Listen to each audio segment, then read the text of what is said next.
Good morning, everybody. Welcome to day 10 of the Rabobank Hockey World Cup 2014. It's the last round of pool matches in Pool B for the men as Argentina take on the Republic of South Africa. Well, this is a vital game for Argentina. Their destiny is in their own hands. A draw is good enough to put them into the semi-finals of the Hockey World Cup for the very first time, and it will mean that Germany's game against Korea, which is up next on this pitch, will be meaningless. And Argentina, well, they will not have a better opportunity to make it into that Final Four than they have right now.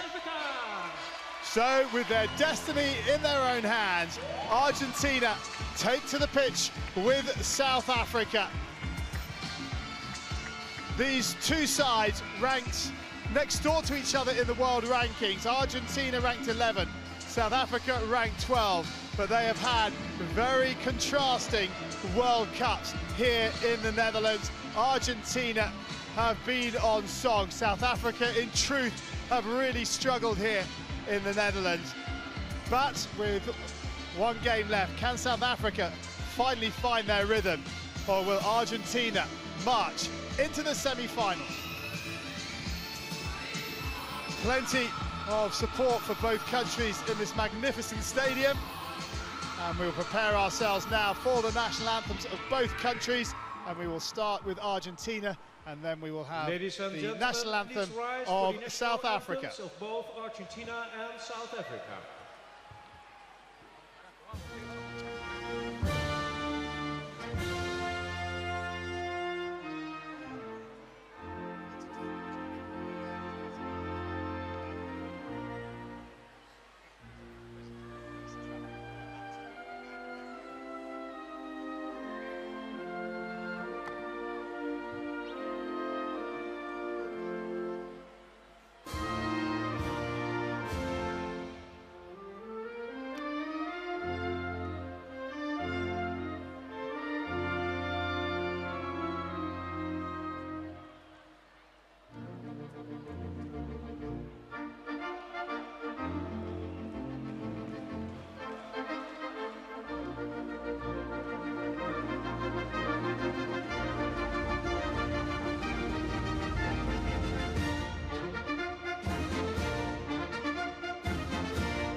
So the last match then in Pool B for Argentina and South Africa, now just moments away. And Argentina go down the South African line to shake hands. What a match this is for them. What a 70 minutes. And can the Lions of Argentina create history here in The Hague and reach the semi-finals for the very first time? Let's have a look at the two lineups, starting with that of Argentina, and keep your eyes out for number 2, Gonzalo Payet. 21 years of age. He is the leading goal scorer in the men's competition with 7 goals, all of them from penalty corners, and he has a ferocious flick on him. South Africa will have done their homework, and they will not want to give away any soft penalty corners. Carlos Rabobank, the coach of Argentina, what a job he has done, taking both the men to the verge of the semi-finals and the women into the semi-finals.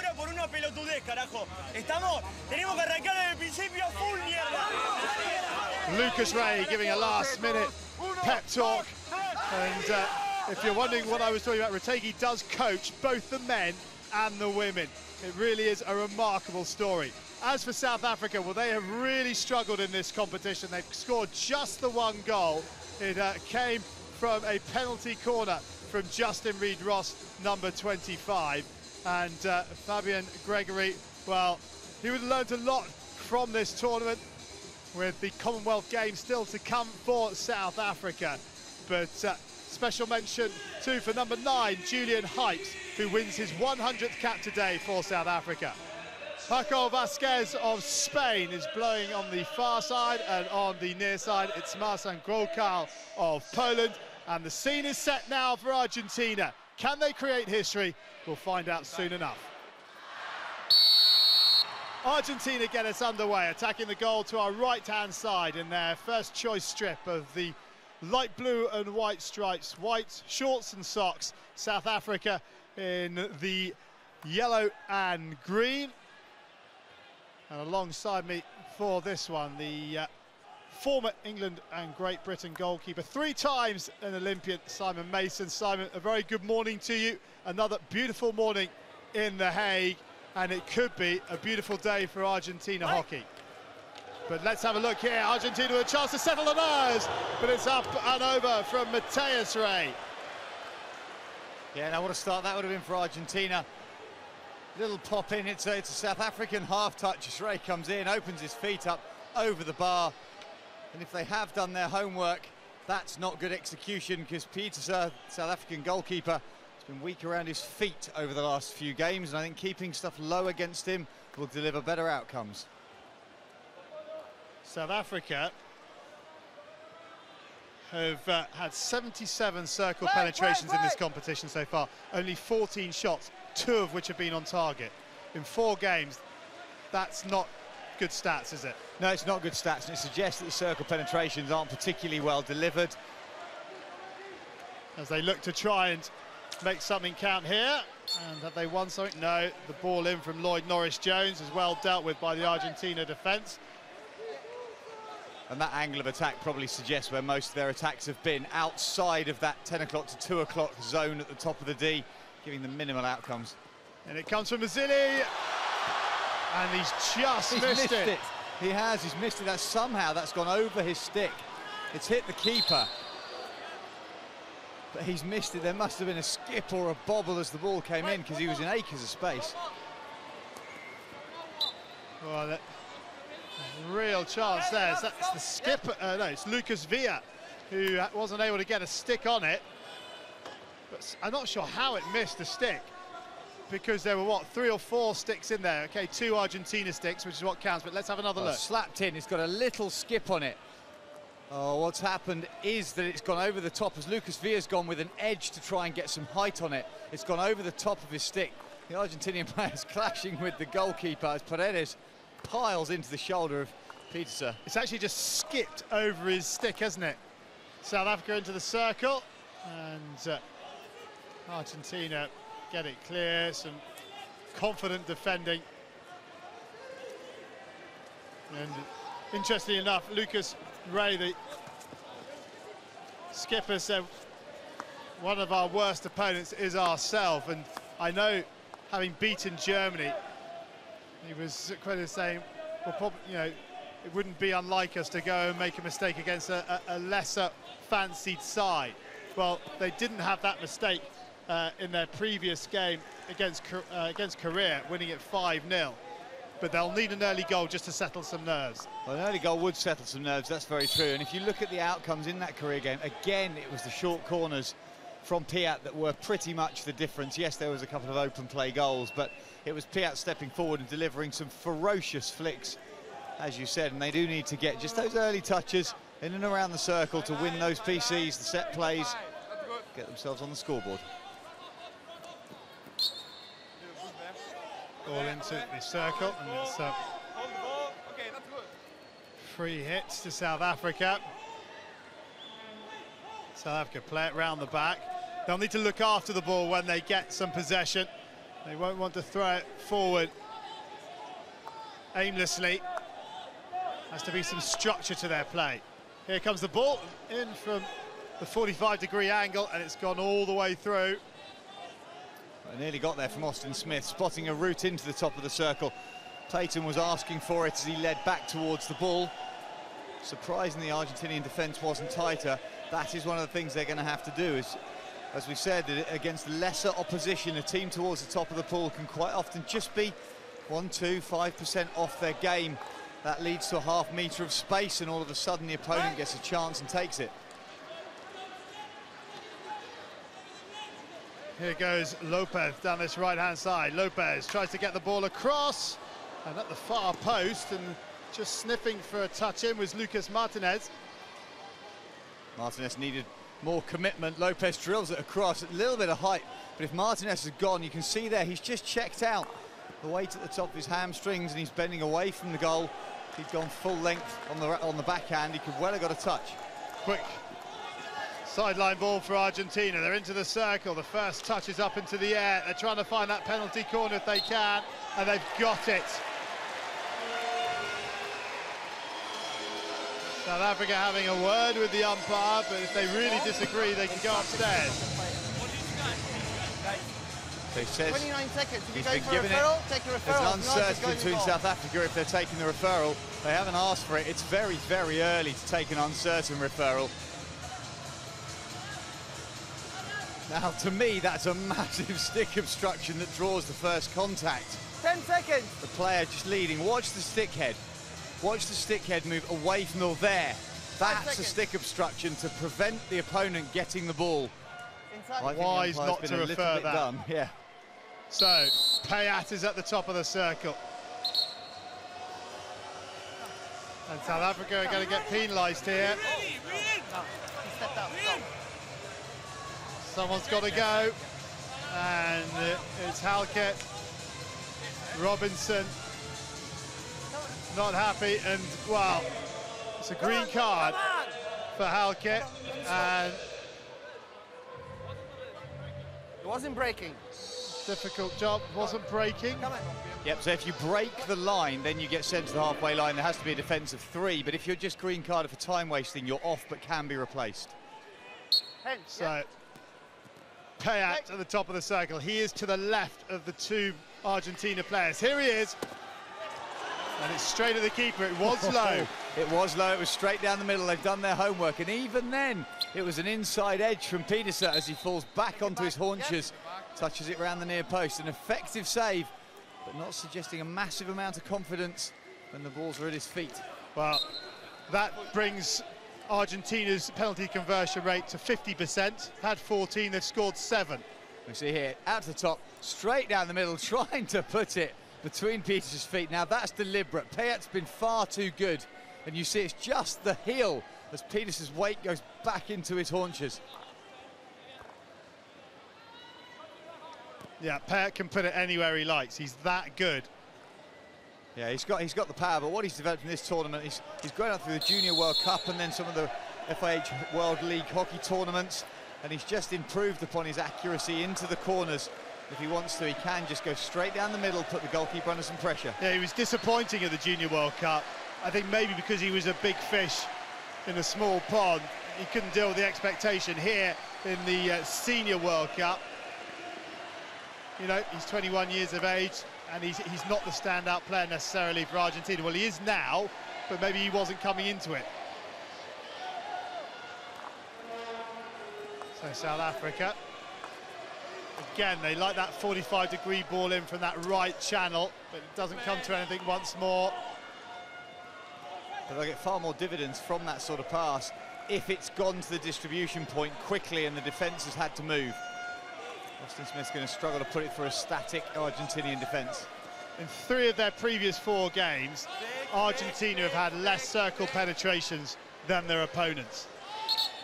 Well, primarily that big win against the Germans. I think they had about half a dozen at most, and they defended for a majority of that game. They had half. They had 16 to Germany's 33. Well, there you go. You see, they've had half the penetrations, but you just need, if you are disciplined in defence, you can get an early goal, and then you set your stall out. You know what your strengths are, and that's what Argentina have played to. And it's very, very clever from Rabobank. 2 shots against Germany, and a chance here if they can find the ball across to Schickendanz. And South Africa survived. And Theo was looking for Schickendanz. The pass was there. He's got his eyes up. He knows exactly where Schickendanz is. What a beautiful return. Big impact to deny it. He tries to go through it, comes off a South African hand. It's not a foot, no corner given, and no danger from the lifted ball. It was Reid Ross in with the tackle. A vital tackle it was too.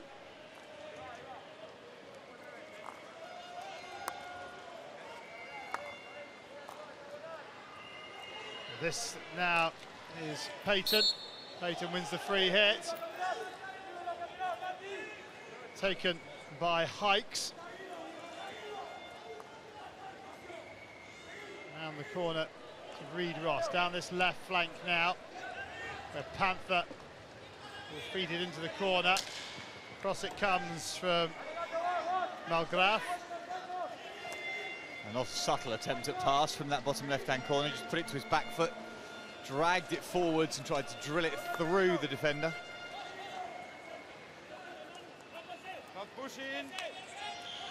Oh, that's nice skill. Good work down in that bottom corner. And South Africa have themselves a free hit. Hikes doing well.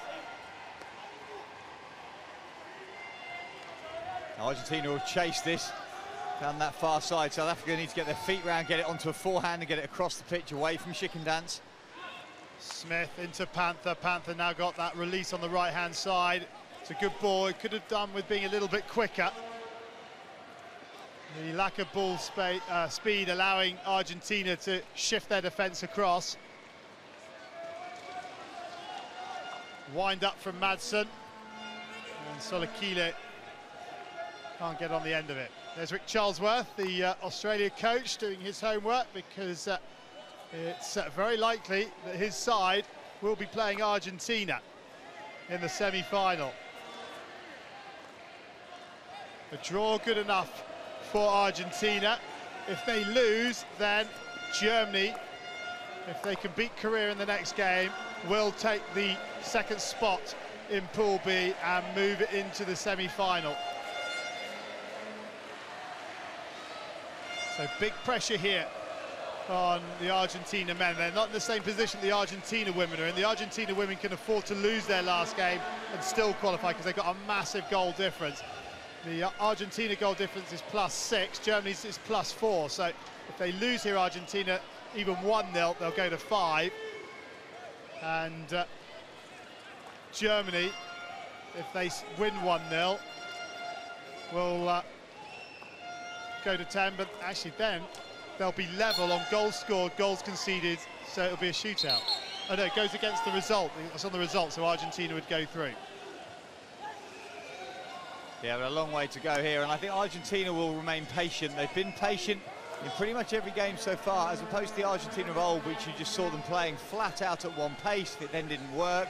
They got frustrated with themselves, with the umpires, with the opposition, and they lost their focus. And quite often, if they weren't in front after 20 minutes, you could see any opponent beating them. Carlos Rabobank almost coming onto the pitch there. You can see him bottom of your screen, left-hand corner. He's jumped over the advertising hoardings. He's onto the side of the pitch, and he wants more from his men. There he is. He's going to be absolutely shattered come Sunday, isn't he? All the stress. Yeah, you have to the stress of coaching 2 teams through a tournament such as this every day, full on. He'll have 2 sets of coaching staff around him to support it, but incredible mental capacity to deliver as a coach at this level. Here's a chance now for Argentina into the circle. Ooh, penalty corner coming from the wrong side. And there's some afters. Paredes getting involved. Paredes against Madsen. Was off the ball, clock stopped.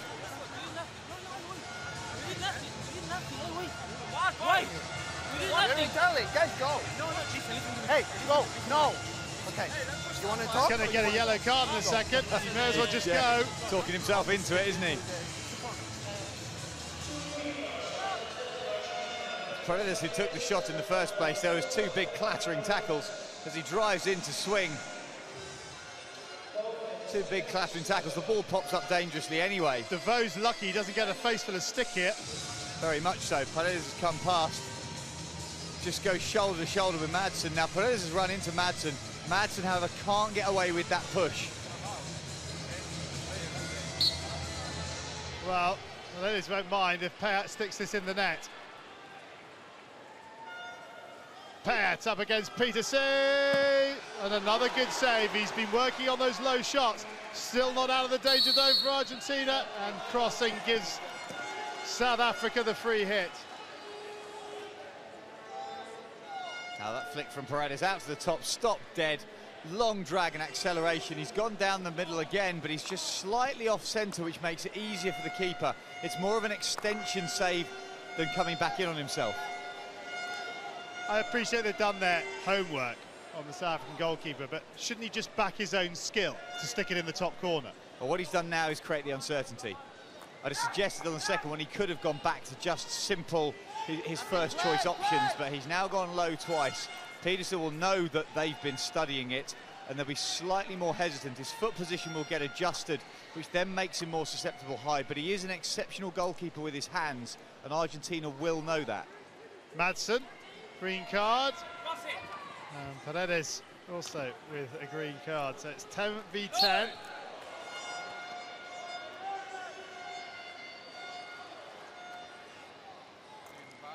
Down this right-hand channel.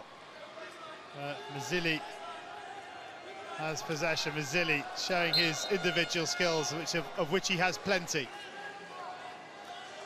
Getting penalised, Marcin Grochel thinking that the spin itself puts the head of the stick in the way of the defender trying to make a tackle, therefore creating the stick contact. Down that far side, Solakile can't keep it in play.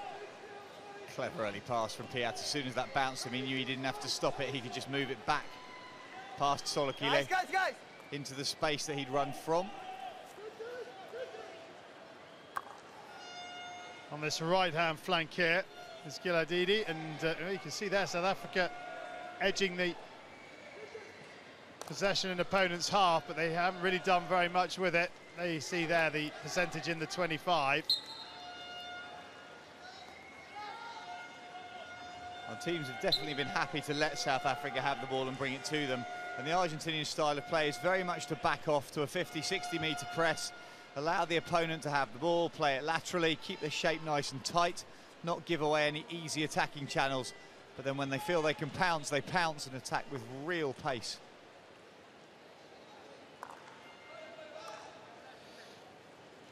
Here is Swanepoel, drops it out, and Madsen fires it up to that right-hand side where South Africa get the advantage to play on, and Vivaldi happy to let that go into his goal. It'll be a 16.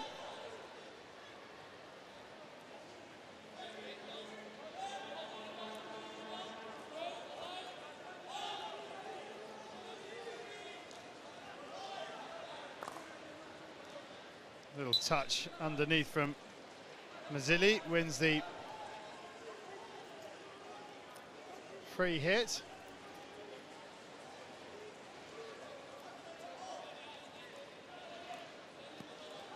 It's those higher risk glancing touches that South Africa will struggle with if Argentina continue to do them as they get up towards the 25. Outside the 25, they'll post up, they'll receive the ball, they'll peel and they'll bring other players into it. But once they get over that 25, just a little glance touches, particularly into the circle. They've done it on regular occasions to just try and pick up feet and fouls as the ball angles change really quickly. Ball into the circle. Good defensive work from Dylan Swanepoel. Robinson with the quick free hit, hikes. Has a little look up, needs to drop it out, does.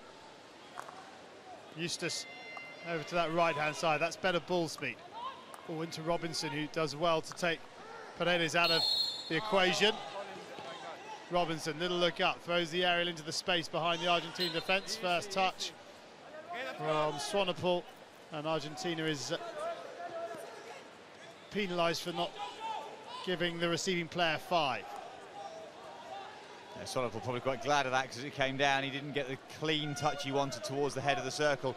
More often than not, when we've seen players receiving aerials as they come over their shoulder, if they can just take a first touch towards line to goal, quite often they get an outcome.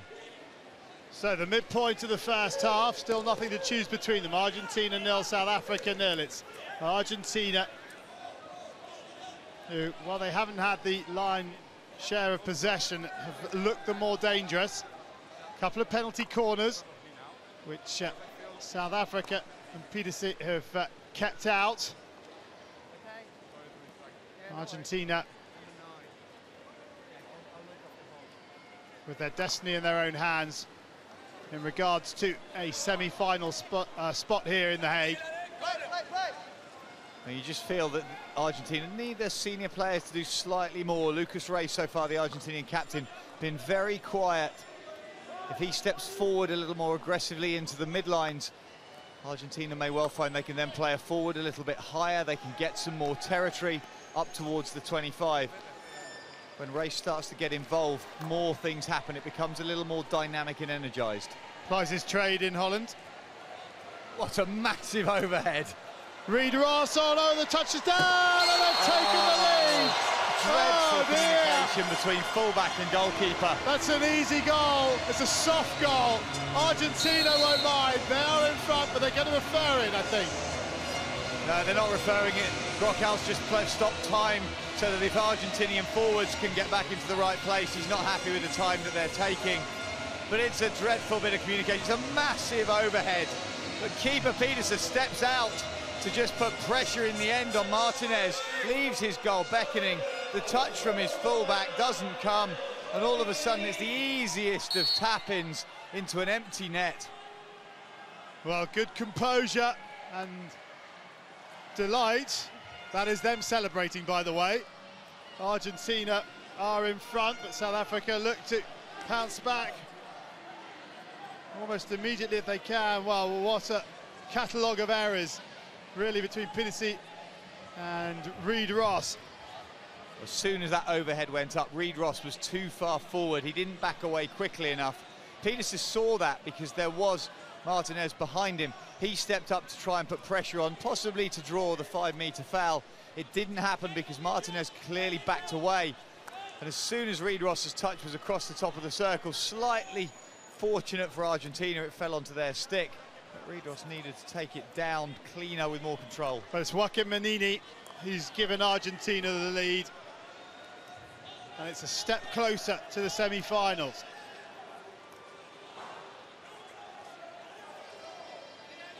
Carlos Ortegui going full bore on the sidelines. There is Reid Ross, who scored it, the only South African goal, but here is... And that's from 25 into the D, so that's what, 64, 65 metres? That's actually a very, very good finish in the end from Juan Martin Lopez. Has to take the first touch. A chance here.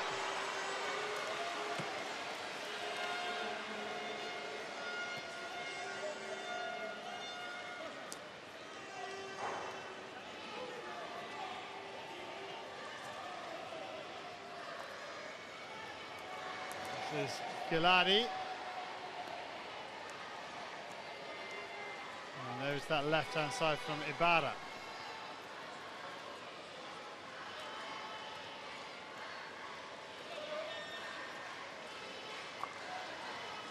Plenty of time for Argentina to play along that back line.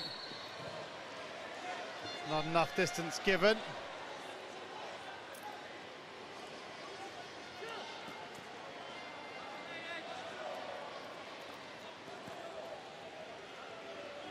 Look at that, 7-0 circle penetrations in favour of Argentina. We have to remember that South Africa have come into this competition with relatively limited preparation because of funding situations in their own country. Argentina pretty much in a full-time programme. albeit with the same coach running both teams, but not just in terms of the experience of caps between these teams, it's the amount of pitch time. Without the pitch time, the movement doesn't become instinctive, doesn't become ingrained. Makes it really tough to know what you're going to do when you're going to get the ball, because the options aren't totally clear. Inside. Paredes has the ball. Just pops it out to Lopez.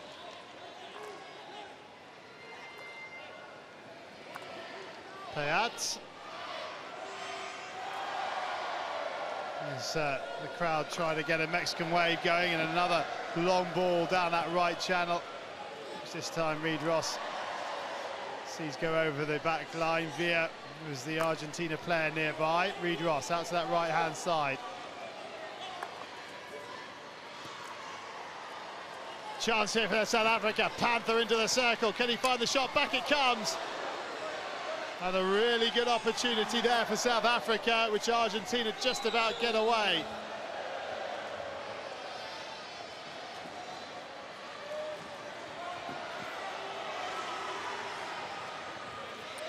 It was, I think, Lloyd Norris-Jones in the centre for South Africa, who couldn't get the touch in.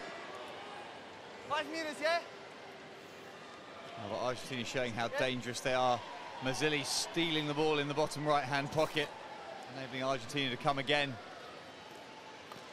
Up off the stick of Reed Ross, still going. It's bouncing around in there now. Can they get the shot away here?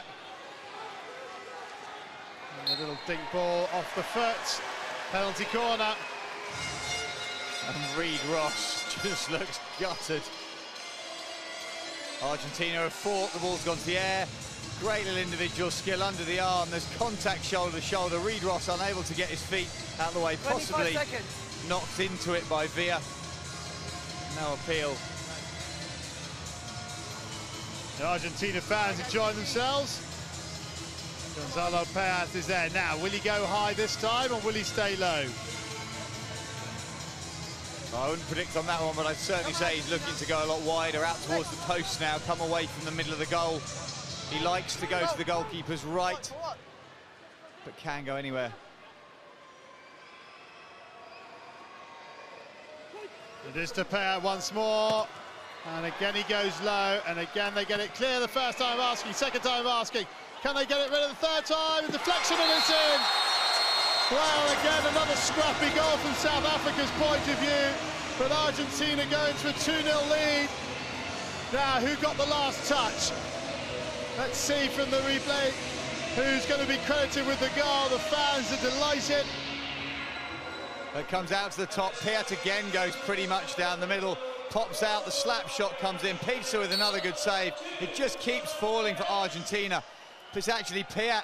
He gets a horrible touch in front of Pedersen to deflect it past his toe. Just bobbles into the bottom corner. That man again on the score sheet, not in the most conventional manner. The slap shot save's a good one, but when it's not going for you, it really doesn't. Pedersen anticipating to his left and the touch taking it to his right. So Gonzalo Payat gets an 8th goal of the competition. His first, well, again, that will go down as a penalty corner, so it's another set-piece play for him, but he won't mind. It's Argentina 2, South Africa 0. Yeah, whether it's classified as a PC or an open play, because it was about third phase, wasn't it? So the technical officials will make a decision on whether the penalty corner was actually over or not. We've had different stats during the course of the week on that in terms of some of the rebounds. Whatever it is, it's a goal that I think keeps him at the top of that goal scorers list, so he will not mind in any way, shape or form. Yeah, he's 2 ahead now of Andy Hayward of New Zealand, who has 6. Tom Bone of Belgium is 3rd with 4. I think testament, however, to how the power of Argentina is that Payats have been spread over the course of, I believe, 4 games now. That's 3-3-1-1 so far, whereas Tom Bone got 4 all in one game and hasn't scored since. Well, Rick Charlesworth has a little smile, possibly because he knows he doesn't have to take on Germany, and probably fancy his chances against Argentina. Argentina will have to step up a couple of gears, though, against an Australian side that so far have been mighty impressive, along with the Dutch. I think that Australia have done better than anybody else, as they've They've stepped out in a high press. They've done it just about against every single team in the competition. As soon as the ball goes into the defensive zone of a team, Australia step out with 2 and 3 players to try and steal it. Well, Australia have conceded 1 goal. They've had basically all their games won by half-time, haven't they? As South Africa try and get a circle penetration. Again.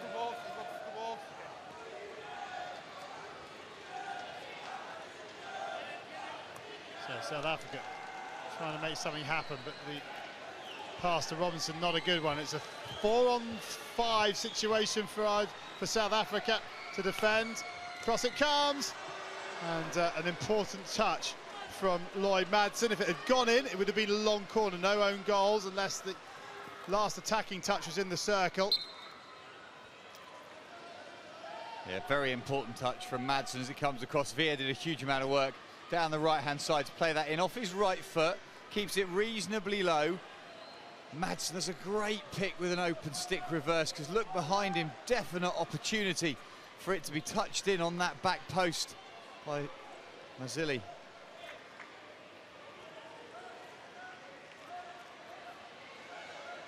Reid Ross. Oh, he didn't get hold of that pass, and Smith lays it out to that right-hand side. And down below us, as we see the substitutions as we come into the latter stage of this half, Argentina looking pretty warm as they're coming out. It's boiling hot in the middle of the track today. Into the circle and off the foot of Villa. Not as humid as yesterday after some heavy showers overnight, but it is warm. Yeah, Carlos Ortegui will be thinking about his strategy. He'll have one in his head of what he wants to do as he gets to different positions. He'll have played through what happens at 2-0, what happens if our opponent come back to 2-1. What pressure do I need to put on? Where am I comfortable? Is it a 2-goal lead or a 3-goal lead? Because that will dictate the intensity that he demands and how often he rotates his players. Well, the semi-final that Argentina will slot into, should they get the victory, is on that Friday afternoon. 3:15 local time is where it stands at the moment. South Africa will slot into the 11th, 12th place match, which is on Thursday lunchtime at 1 o'clock local time. That is if the result stays as it currently is, with Argentina winning.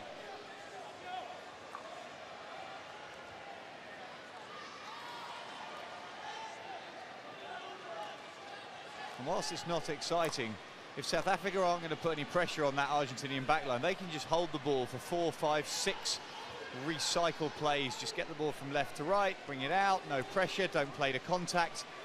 And it's not exciting for the fans. However, if you think you're going to try and get into a World Cup semi-final, you do what's effective.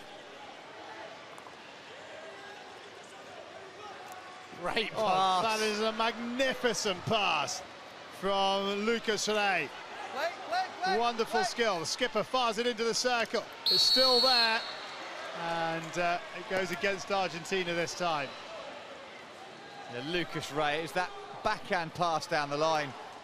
What a pick. He knows where the run is. He's seen the support run, gets his wrists all the way around it to flat bat it down the line. It's also a straight stick reverse pass, which is a very, very difficult skill to execute as cleanly as that.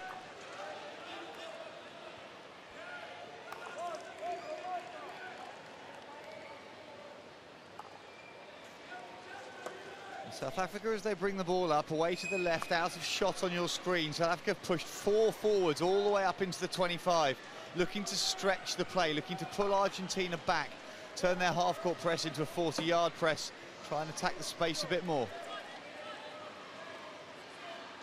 Reid Ross and Smith exchange passes. This is Hague down the line, and Margraf can't keep it in. Well, Piat was a long way away from Margraf as he went out onto that side. His jog out was a little bit pedestrian. The ball down the line was first time. Argentina do need to remain sharp in that back 25.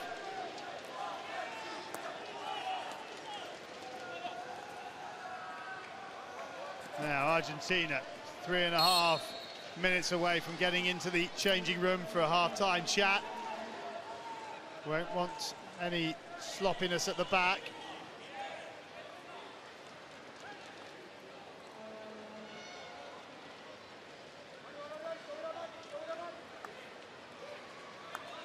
Third best defensive unit in the competition, in the men's competition, having conceded just the 4 goals. Only the Dutch and Australia above them in that respect, conceding less goals.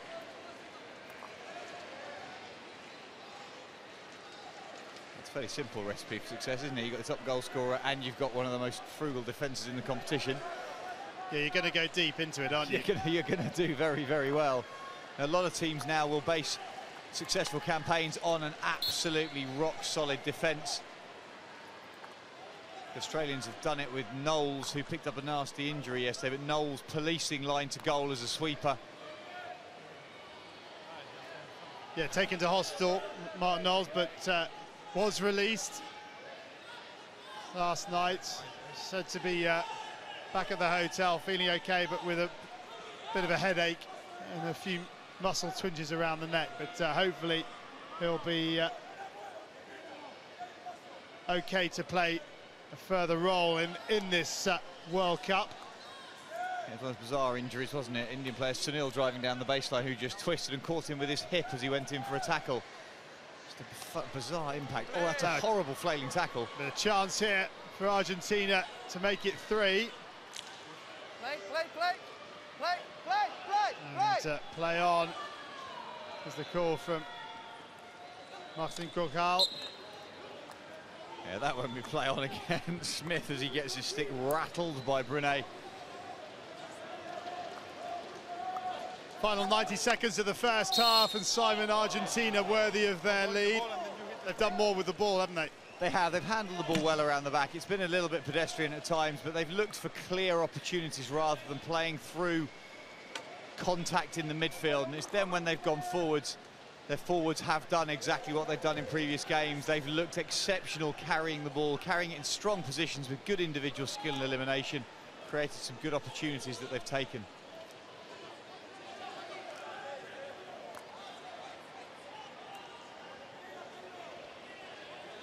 Well, you're 2-0 down, you've got to chase the game. He's going to sit here all day.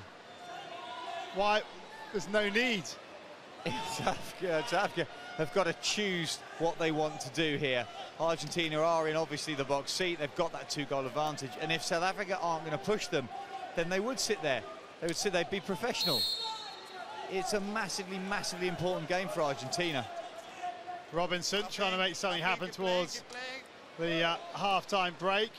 But Argentina bring it away, and now they'll try going this right-hand side. There's not really any support for Villa, so he's going to have to go it by himself.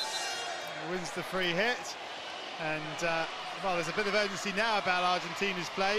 Villa will take it into the corner, still going, and that will be the last play of the first half. And Argentina have had the 35 minutes they would have wanted. They've scored the 2 goals, both of them rather soft, really, from a South African perspective. Argentina won't mind a bit for the half-time. They lead by 2-0. Gonzalo Pert again on the scoreboard. A penalty corner, but Carlos Ategi and his men have done a good job in this opening 35. There's a little bit of a chat between Paredes and Paco Vasquez as to just trying to clarify something. But Argentina now just 35 minutes away from a place in the semi-finals of the Hockey World Cup here in The Hague. It will be the first time that they have reached the latter stages of the most prestigious tournament in world hockey. At half-time here, Argentina 2, South Africa 0.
Gorge.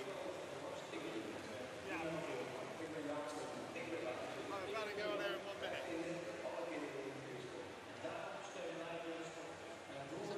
Quick question or not? I'll be done in 40 minutes. Oh, you'll be swimming, won't you?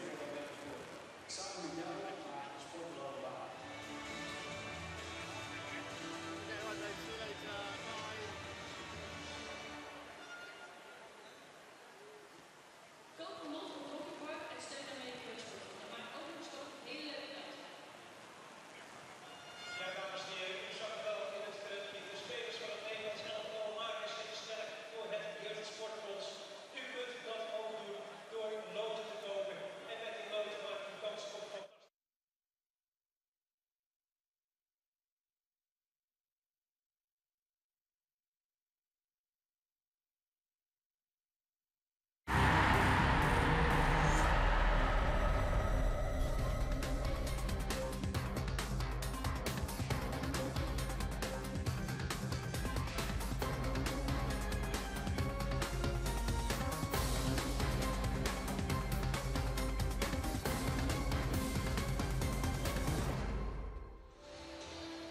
Welcome back to The Hague for half-time in this Pool B match between Argentina and South Africa. And Argentina lead by 2-0.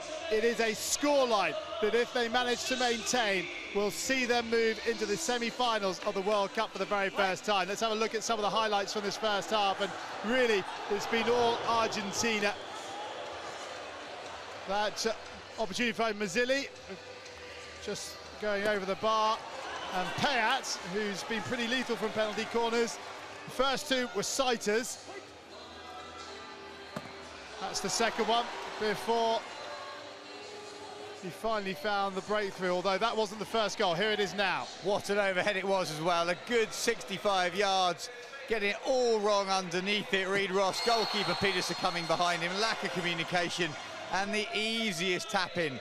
This is the third corner, however. Bit of a mess up, comes out, slap in, saved well by the keeper, falls to Piat, and a horrible touch as he goes to flick it, deflecting it into that bottom right-hand corner of the goal, eventually off Swanepoel's stick. But it's Piat credited with the goal as it just trickles harmlessly in. Well, here is, or are the stats, and well, South Africa dominating possession of opponents' half, but they've really done very little with it. And look at that, 12 circle penetrations, 8 shots, 2 goals, 1 from 3 penalty corners. It's everything you'd want from your team in attack, that, isn't it, from those sort of stats. Maybe you'd want a little bit more possession in the opponent's half, but ultimately it doesn't matter if your circle penetrations are like that. Doesn't matter at all. They'll be very happy with it. And people here are obviously choosing to also get involved. Yeah, the social media at FIH_hockey, using the hashtag RHWC2014, and of course on Facebook as well. Let us know what your thoughts are. Let's have another look at these pool standings.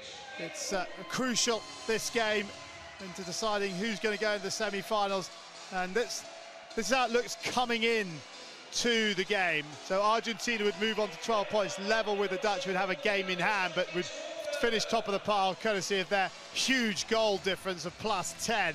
And Germany's game against Korea would then be meaningless in terms of reaching the top two, although they'll want to win to consolidate their third spot and play off against Belgium for 5th, 6th, which would be an interesting game. Belgium failing to beat England or even draw with England last night. England winning by 3-2 to snatch that second spot in the other pool. And England will play the Dutch in one of the semi-finals. What a game that would be. Any game involving the Dutch will be huge at this World Cup. A sellout for every Dutch game. 15,000 baying fans going stir-fry crazy in the Kaya Stadium. It's a magnificent atmosphere and great to be a part of. Now South Africa return to the field with Argentina, with a lot of work to do in this second half. And those Argentinian fans away on the far side from our commentary position, enjoying every minute of it. And I think we're going to get a reaction from Fabian Gregory, the South African coach, who is down pitch side with Quinton Hull, our reporter. Fabian, pretty hot work out there. How do you turn this 2-0 deficit around? Yeah, by putting a lot more pressure up in the field. Argentina seemed to be very patient in their attacks, and we made some errors when we had the ball in our defensive zone, which was quite disappointing, which led to two really soft goals in my book. Seems an interesting style. They have their patience, but when they get that penalty corner, it's very dangerous. Yeah, the penalty corner is good, but I think you've got to give credit to those three strikers who work individually and work exceptionally hard, and every single time they get something for their team.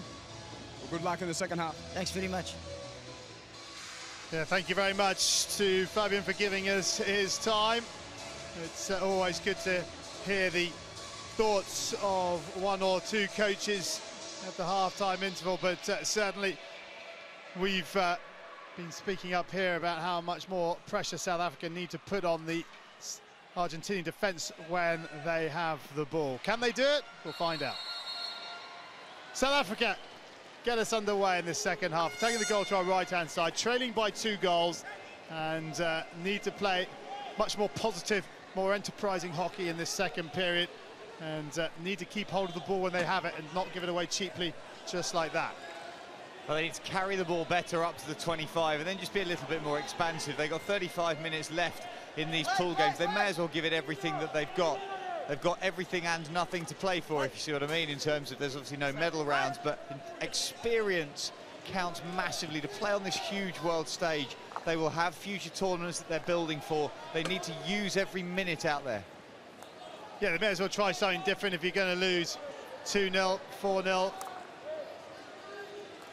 Essentially, it doesn't really make any difference. It's not going to change where they finish in the pool, so they may as well try something that they can take into the game, probably against Malaysia.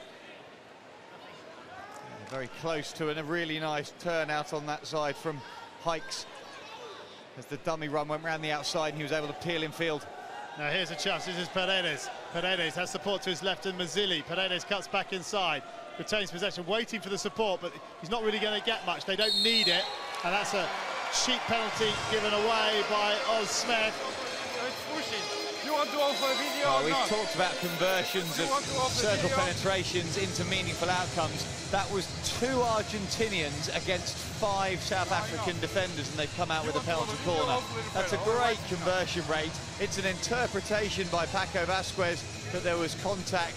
In the end, Paredes just firing it into the circle, pops up off the foot as it comes in. Villa offering the passing option. 10 seconds, boys, 10 seconds. Well, the hand's off the stick and he's on his back, so he's always going to be in trouble, isn't he, Oz Smith there? Yeah, he is, and it's just where you get that metre off your defender and you have to lean in, you have to reach, you come off balance, you put a hand on the back, and you're going to get penalised. So Payat to essentially make the game safe, you'd feel.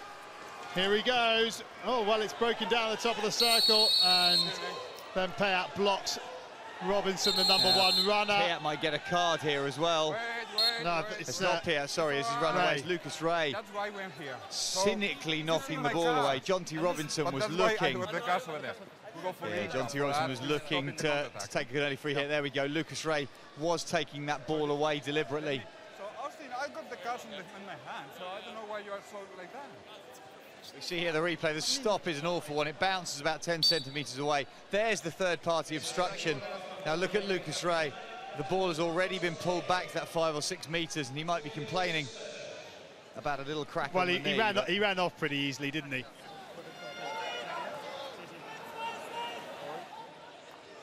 So the Argentina skipper has a green card. In it comes. And Vivaldi lets it go, but there was pressure at the back post. Well, there must have been a call between Ibarra and Vivaldi, because Ibarra didn't try to play at it at all, as Halkett was on that left-hand post.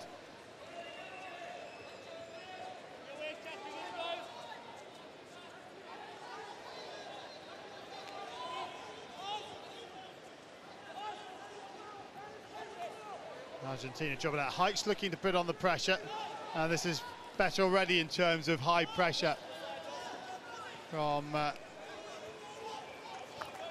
South Africa. and they win the ball further up the park, which is a lot easier. It means they've got less far to go. No.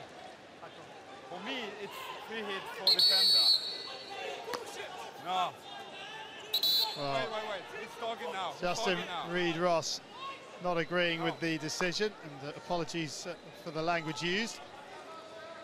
Yeah, you can understand why he's a little frustrated. We've seen balls coming in that high. The Argentinian defender turning his back on the cross as it came in. It was, what, about 12, 15 inches off the floor, I guess. It's into the middle of the calf.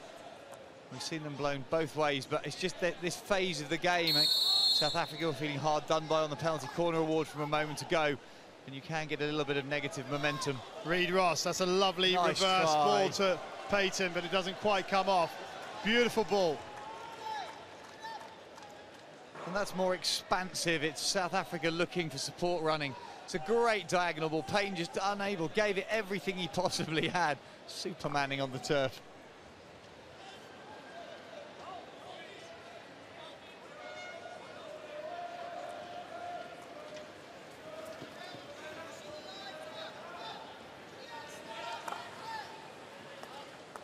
Reid-Ross drops it out.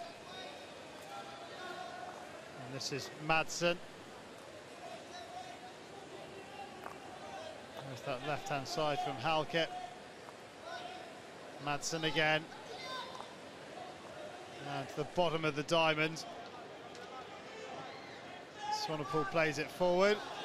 And getting involved there is Payton. Now, Norris Jones, what can he do here? Wins the sideline ball, which Hikes will take. Hikes. Oh, he needs to drop it out, and he does. Now, he can go around the back here. South Africa. It's Halke that spreads it out that left-hand side. Then Madsen into that corner where 17. Reid-Ross 17. found himself. He knows forward, off the ball. Off. Well, that is Juan Martin Lopez. Yeah, Couldn't Martin see the colour of the card in the sunlight. Was it yellow? It looked like yellow to yeah. me. Immediate reaction from umpire Marcin Grokal. It's Manini. As Manini picks up that yellow card and is just told to get straight out. And he didn't appeal it, he didn't contest it.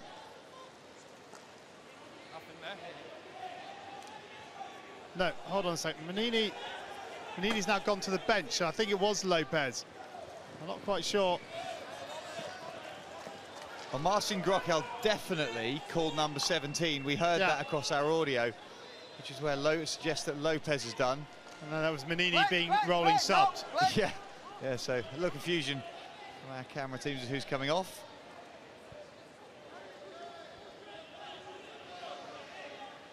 Either way, South Africa can now make that tactical choice to press up even higher. It had been Hikes. There you go, Juan Martin Lopez confirmed for the yellow card.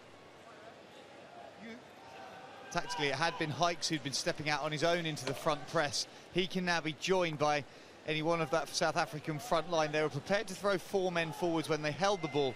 I'd now suggest that for a short period they can chuck a couple of people up. Well, he's when they joined temporarily by Norris Jones.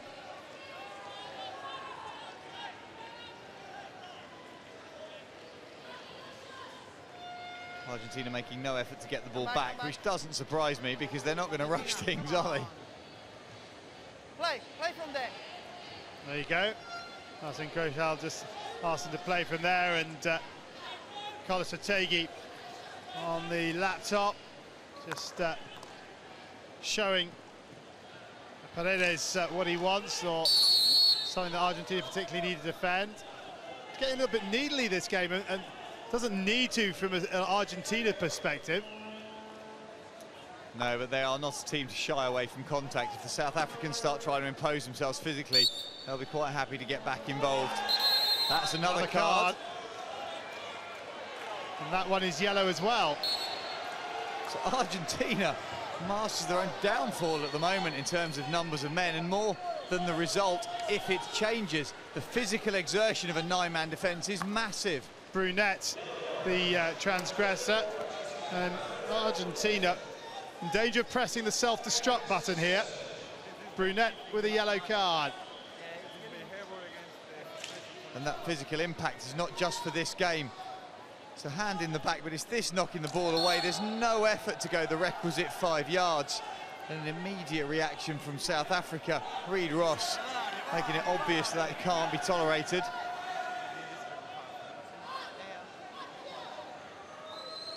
Well, we thought they slowed it down earlier. Surely they're not going to... Well, he's going to have to do it all by himself here. Argentina slowly committing to the attack. It's Manini trying to make something happen. Oh, slowly the right word. Any sort of commitment is at walking pace from the back six. Quite happy to just hang deep. Now, I can't understand why South Africa haven't thrown a centre forward high away into the circle, pull the defenders off. Well, they're trying to now. It's JP DeVoe. Here he goes. DeVoe's jogging up to the Argentina 25. Just asking Payat to do a little bit of covering. That's what you have to do. If you want the team to be successful when they've only got 9 men, you allow them to defend a compact area. If you're going to put them under pressure, you've got 2 extra men. You can create 2-on-1s all over the pitch. If your midfield players, centre, right and left, commit to the ball. Oh, lovely work from Reid Ross. And it's turned goalwards by DeVoe. And it's stopped brilliantly by Ibarra. Still DeVoe going. Vivaldi comes. Oh, is that out? That could easily be the penalty man corner. As a goalkeeper. You can get away with deflections and powerful deflections with feet and hands. He pulled through that with his stick to knock it off the baseline. Reid Ross. Oh, he can't bring it under control.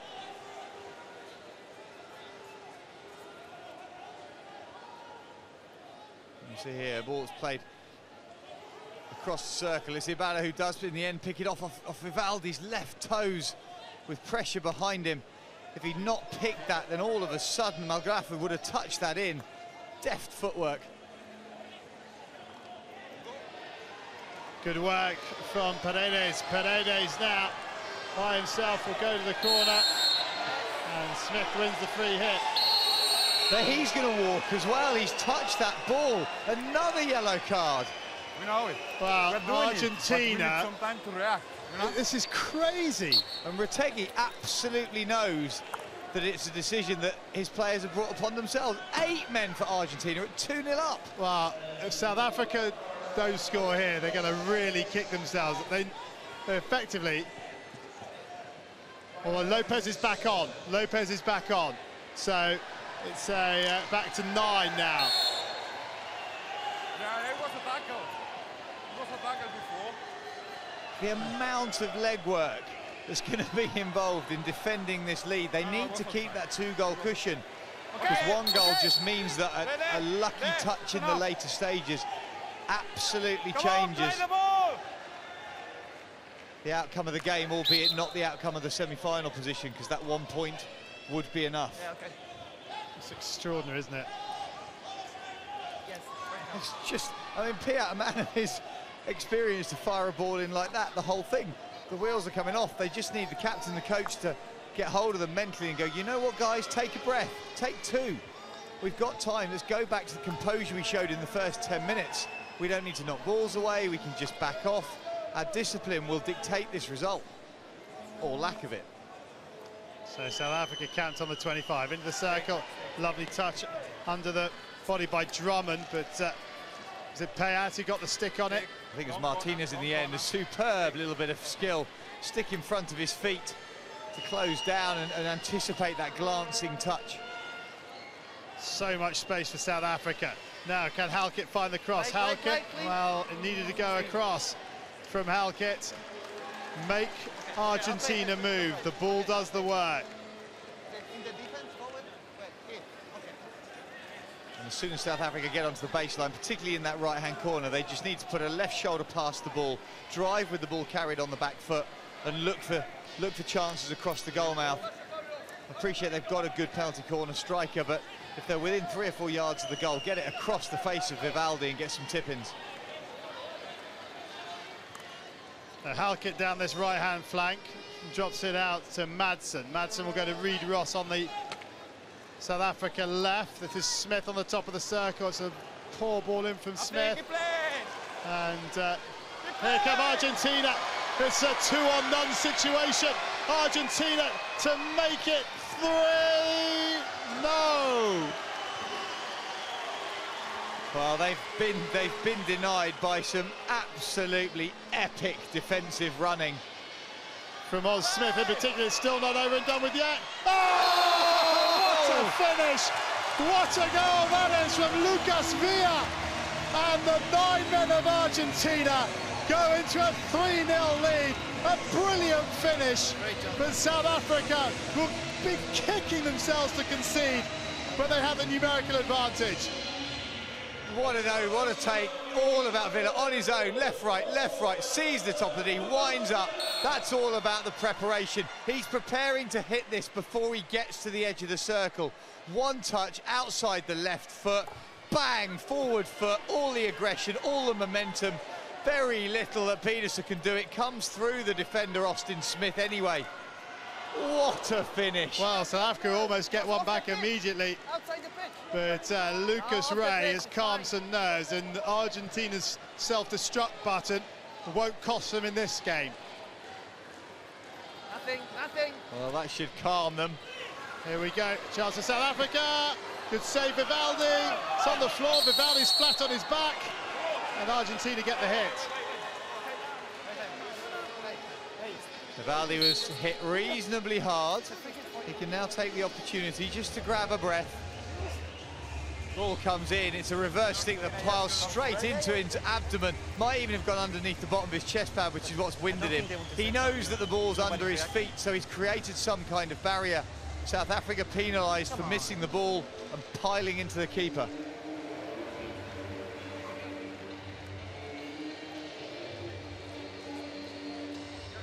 Wow, what a finish this is. The keeper, well, it comes through he sees it late, doesn't he? Sees it late. Austin Smith, actually, to be critical, hasn't stepped up early enough. There was nothing behind Austin Smith, but look at the joy on Retegi's face. He knows that his team were moments away from jumping up and down on that big red self-destruct button, and they've finally been given a way out of that position. Wow. Better.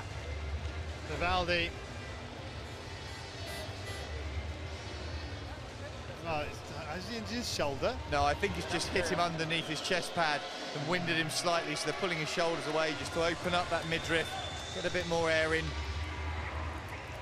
Well, Abrate preparing to come on. And look at the goalkeeper's shape. He's got his legs on the floor to create the barrier off that shot, keeps his upper body upright. In the end, the pressure on him just knocking him flat on his back.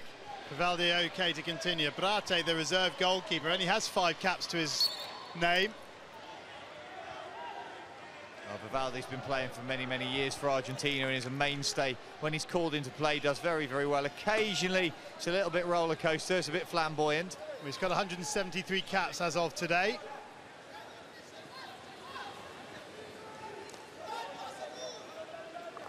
Swanepoel. And Argentina now up to 10 players. Still going. Chance here as the ball comes underneath. It's a long corner.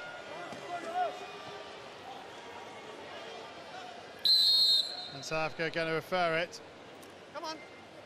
Yeah, they feel that it's a foot and not a hand, I think. You're saying it touched his foot. Okay. It's Hikes who's asked the question. Yes, we heard that. Has it hit the foot?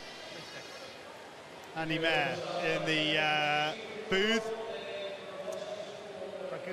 Yeah, now that's not a stick tackle because the player's just holding the ball, but as Hikes pulls it underneath, what does that come off? It comes off a hand to start with to create the lift.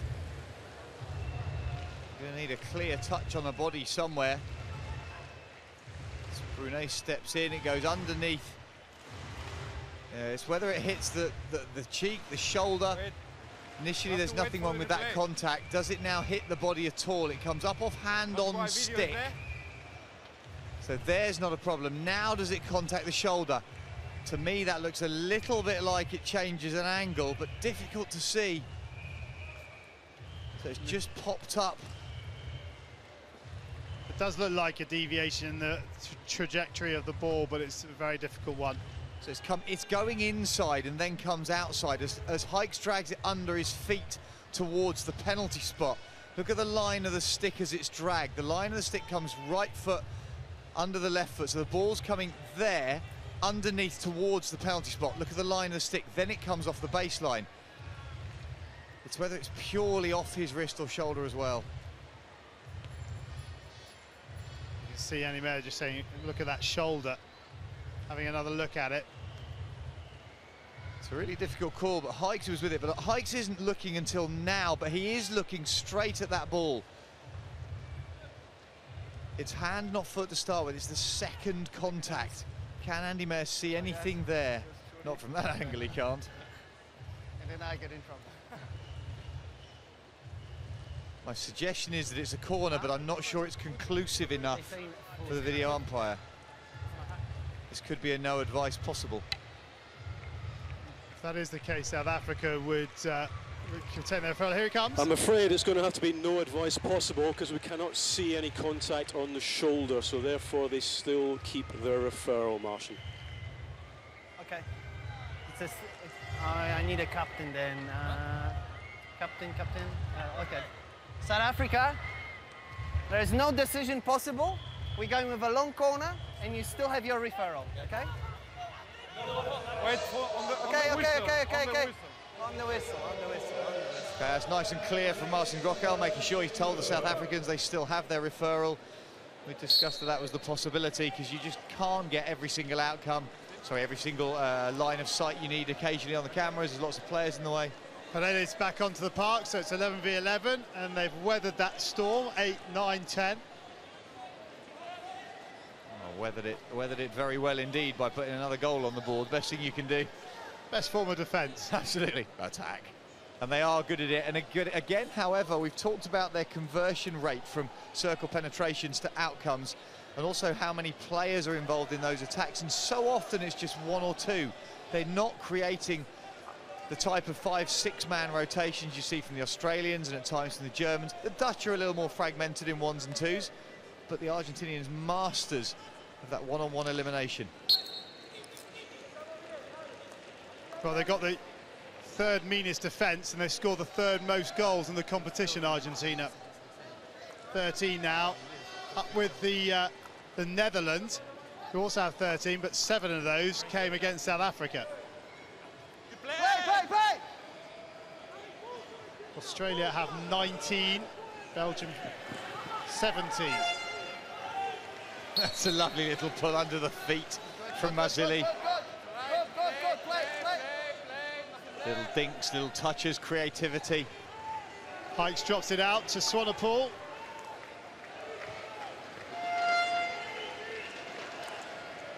Harkin up into Panther. Panther loses possession. That can't lose possession that high up the park.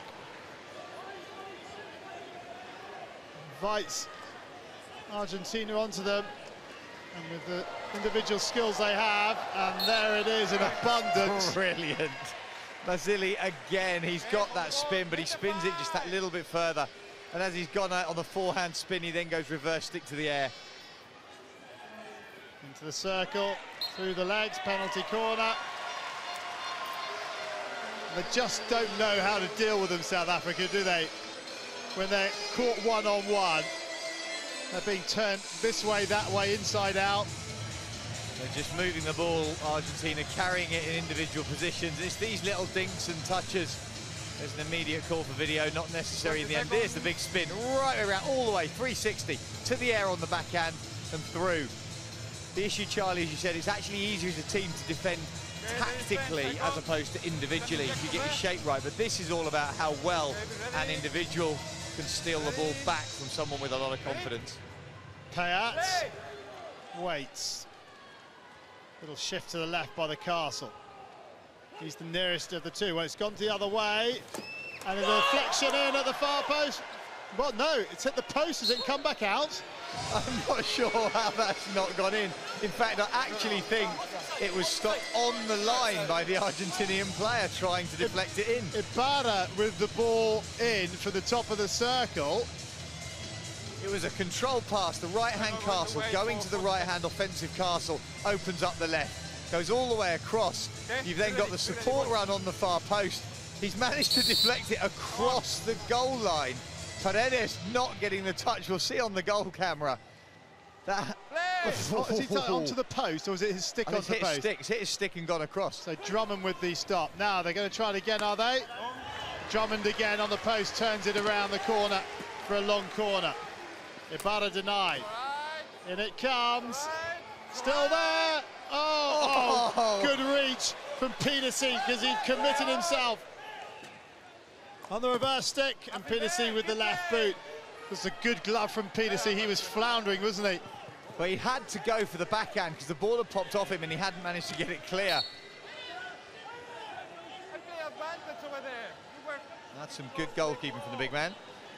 Yeah, he's had to go anticipate it. He's gone big, and it's been actually, I think that's back sticks, but it's gone big, and he's had to reach and watch the ball, even though he's absolutely beached. Austin Smith then crashing it clear. I play advantage, that's why.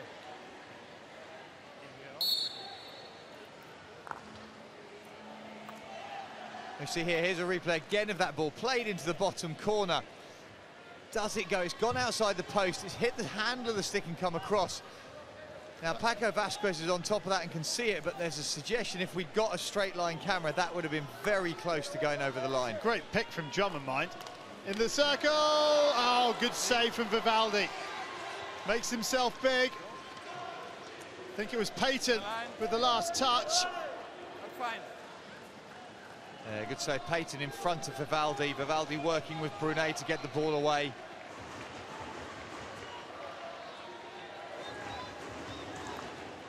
.14.5 remain, Argentina 3. Republic of South Africa 0. 5, right. Lovely piece of skill. Oh, wonderful goal! Clinton Panther. They've only scored 2 goals in the competition, and that one a thing of beauty.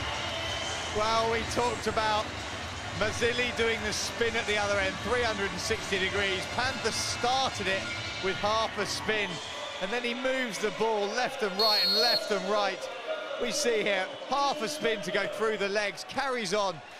Control takes the ball to the air. Look at how well he moves this. Moves Vivaldi one way, tucks it under his hand. Vivaldi done. That is exceptional. Individual brilliance. Takes it round the goalie's feet, tucks it underneath.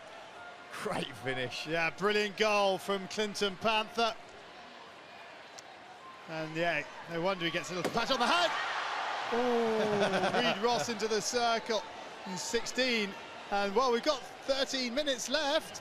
Well, if that had gone in, then definitely a chance. But this is a long ball in, little touch. That's the touch that changes the angles for stuff. Here's the goal, spin round the feet, tucked underneath, gone to the air, left, right. Full awareness of what he's trying to do. Finds the back of the net. Marcin Grockel enjoying signalling that one. That was a fantastic individual goal. We've seen some brilliant individual skills from both sets of players, but to finish off with a goal, well, Clinton Panther, take a bow, son. Brilliant, yes, no wonder you're smiling. Well, then you want to be sort of a little bit humble about it. You know the position that your team is in, but you also know what you've just done. This is a World Cup. You've dribbled past 4 or 5 players, done the goalkeeper all ends up, basically rolled it calmly into the back of the net. Well, you put yourself into the mix for goal of the tournament, haven't you? We've seen several, all sorts, team goals. We've seen an amazing overhead in the final moments of a half for Australia against England. We've seen some outstanding, ferocious penalty corners, but that as an individual goal has to be right up there. And that's given South Africa a little bit of a boost. And another goal in the next couple of minutes would make it interesting. I'm not sure it would derail Argentina's semi-final slot. And now the goal from Lucas Ray takes on added importance.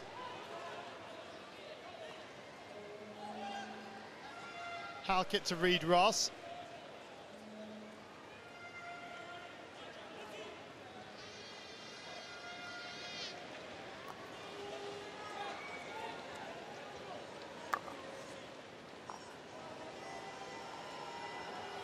Smith up to Reid Ross. Reid Ross inside the 25, plays it into DeVoe. DeVoe, can he get the shot away? A little look up.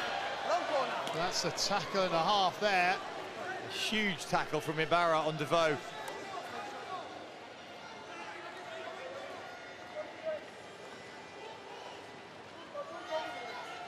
Better choice of pass from South Africa. They're carrying the ball further up rather than distributing from deep. On the reverse stick, it was Malgraf trying to get it away, but the Argentina defender closing him down too quickly. Well, Madsen had chosen to carry the ball higher. And when South Africa have done this, we see here that it's a wild swing through from Malgraf. Geladi stepping through to try and affect the tackle.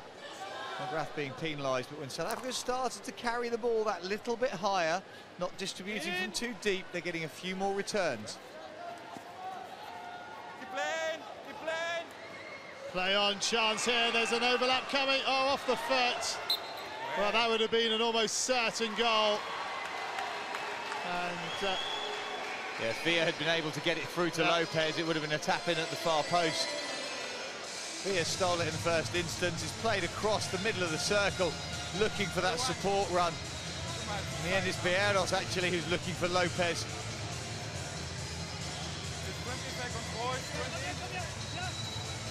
Well, Payet then to return Argentina to a 3-goal lead. Oh, well, they go for the Ibarra to the right-hand flank. And down beneath us, out of picture, Retegui suggesting that every time Argentina get the ball to the right, they just need to throw it away off the far end of the pitch. We'll see if they do that. Ibarra. Or Payet. Payet scores! Down to the keeper's right, and he gets his reward for his persistence. It's another goal for Gonzalo Payet, and Argentina home and host here in The Hague.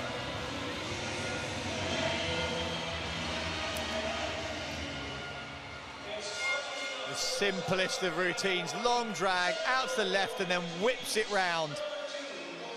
Picked it and ripped it, bottom corner. He's set Pizza out to his left. There's a tiny movement. It forces him to jump, to rechange his balance, and then drilled inside that bottom post. And Retegui knows he's just about there. I'm not even sure Argentina have the capability to self-destruct this badly, do they? Well, even with the commentators' courtesy saying, no, of course they don't, I'm pretty confident we can call this one, that Argentina will get the result they need to create history. They thoroughly deserve it. What a great carry by Lopez. A moment ago he was on the far post, he's now back affecting his defensive unit. The player's quite prepared with the individual skill and flair to bring it away. Payet with a huge aerial, and had to be short of the ball onto the stick on Halkett. Halkett did well. Long corner.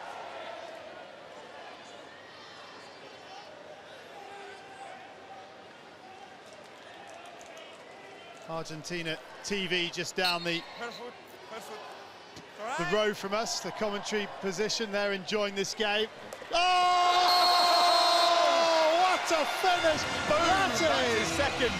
What an unbelievable finish from Lucas Villa to show that the first one wasn't lucky. He's absolutely nailed that one. Fantastic goal. That's 2 from 2. It's driven into the circle. It's all about him. He does it all himself. Creates enough space, and from 12 yards out, gets the front edge of that stick on it, gets enough trajectory to get beyond the hands of the flailing, helpless Pieterse. Well, you said Pieterse was good with his hands. You could have had a couple of keepers in there, and they're not getting their hands up in time. He's fairly close, and he's absolutely nailed it. But he's got full contact, and as a goalkeeper from that range on the backhand, it's harder to read the shot because you can't see the blade of the stick. But what a contact. The cleanest strike you'll see. Goalkeeper chasing fresh air.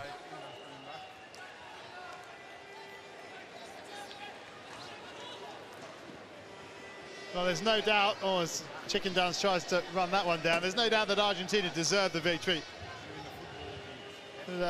5-1 be a fair reflection of the game?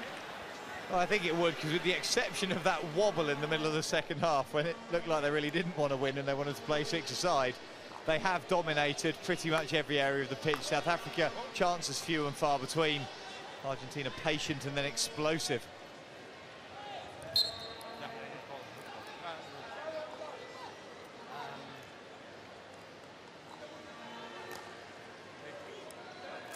Again, good defending. This is Chicken Dance. Chicken Dance up to Villa.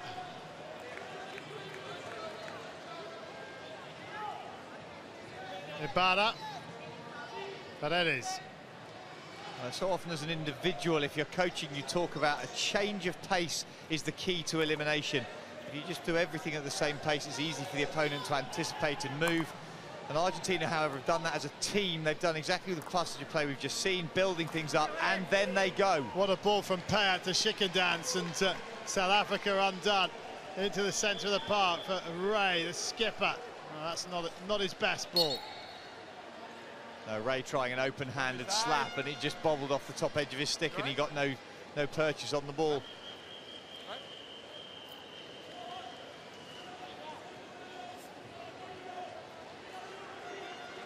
I wonder what Rick Charlesworth would have made of this performance. It will be Australia against Argentina in the semi-final. It's on Friday afternoon, the first semi-final. For which team?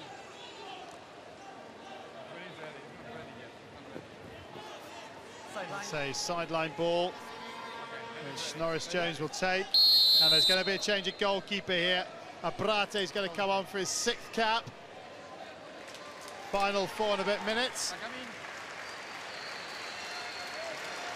And in fact, South Africa changing their goalkeeper too. Gowan Jones coming on for Erasmus Peterson. And Jones winning his 15th cap. So both reserve keepers getting a shot in the goals here. That is Peterson. Both sets of goalkeepers wearing red smocks, so a little difficult to tell them apart, but both keepers have been replaced.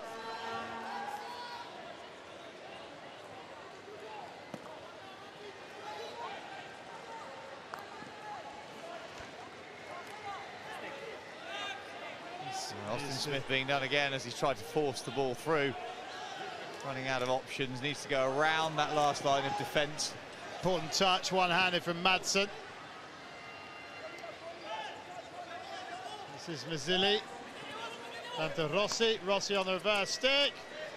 And a sharp save from Jones. It wouldn't have been a goal, but he still turned it around the post off the deflection of Swanepoel. Play. I haven't seen Jonty Robinson in the second half of South Africa. No, you're right, Charlie, and that's odd. That has to be injury related, because normally he's one of the driving forces through the South African side with his experience.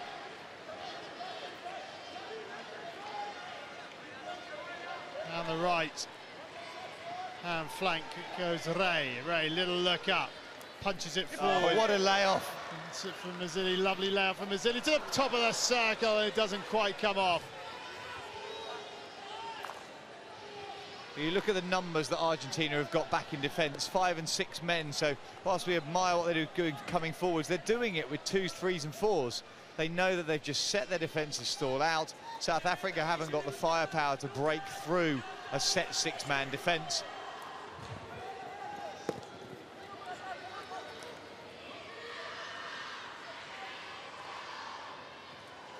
Well, Argentina lost 3-1 to the Dutch. They're going to have a superb defensive display against Australia in the semi-final. The ball is tipped into the circle by Reid Ross.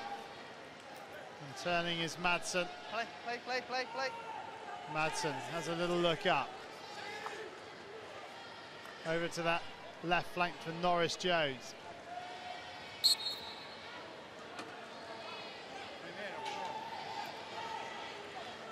Here goes Norris Jones, rifles it in too high, and all sorts of evasive action being taken in the Argentina circle.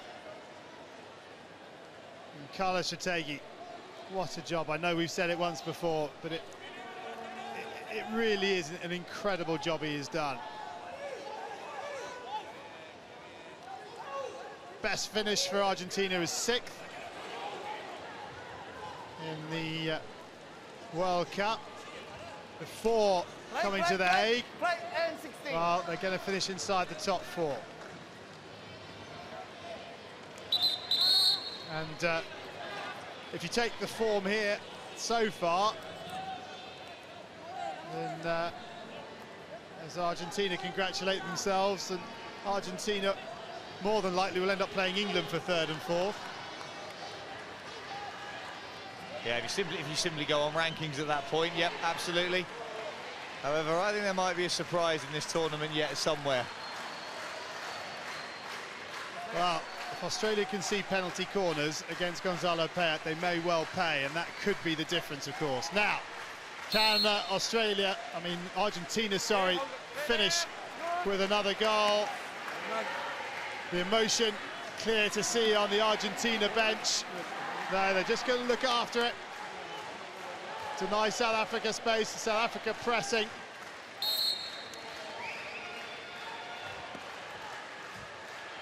Into the circle, good save.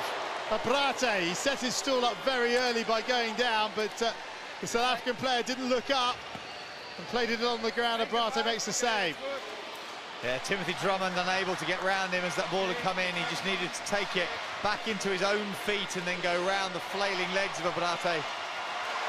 That is it. That is the full-time hooter.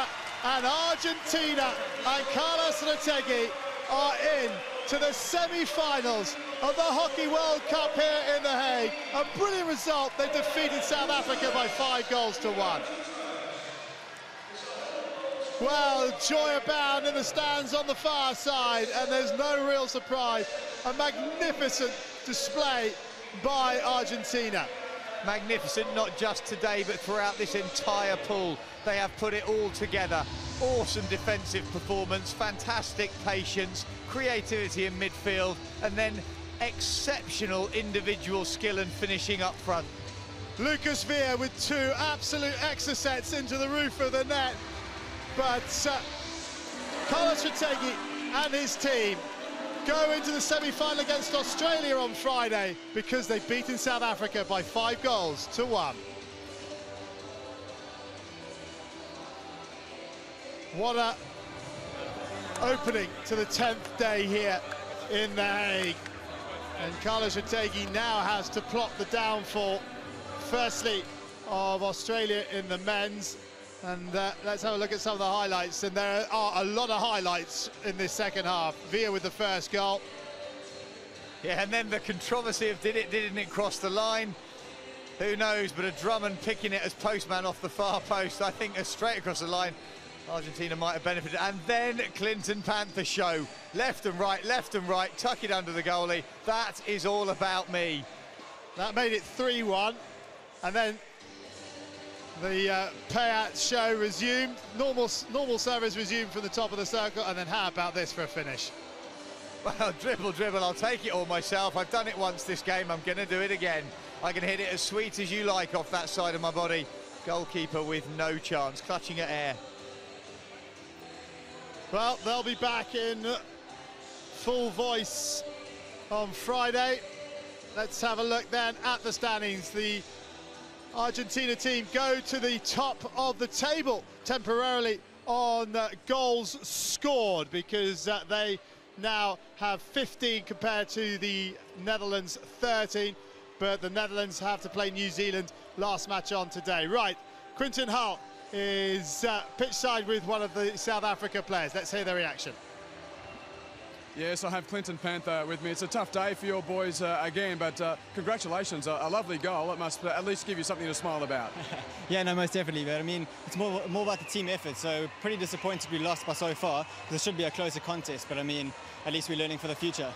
Yeah, and you've got an important classification game to come. What do you need to improve on from the pool phase to make sure that you finish in the best place that you can? Just to make sure that we're all on the same page, because I mean, from time to time in that game it felt like we were quite separated.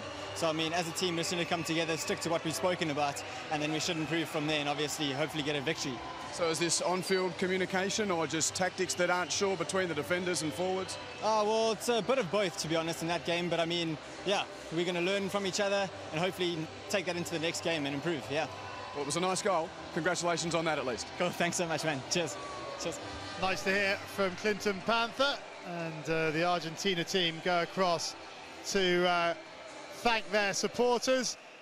And there's going to be a man with a very large smile on his face talking to Quinton Hull right now. Yes, and with Lucas Villa, and terrific scenes down here. Congratulations, your first ever World Cup semi-final. What's going through your emotions right now? Yeah, thank you very much. I don't know, it's difficult to explain. It's really a really nice feeling. I think we deserve it. We are playing a really good hockey, a really good tournament. So, yeah, we are trying to enjoy it these 2 days until we are in the semi-finals. And what's been the big difference? I mean, you're such an experienced player. How has this team at this tournament performed better than any of the other teams that you've been with? Well, yeah, I don't know. It's difficult to say, but I think we really have confidence in ourselves, and we are playing a smart hockey. We are not trying to attack a lot. We use our chances, and we have a really good corner with Gonzalo, so I think that's our strength. And I'd expect your experience and a few of the other experienced guys, it's going to be important to ensure that you stay focused on what you can still achieve and not what you've achieved already. Yeah, I think we have an experienced team. A lot of players are around 28, 29 years old, so we have to use that in our favor. And yeah, we already achieved something, but we still have something more to get. 2 more games to play. A semi-final at the World Cup. Well done. Thank you very much.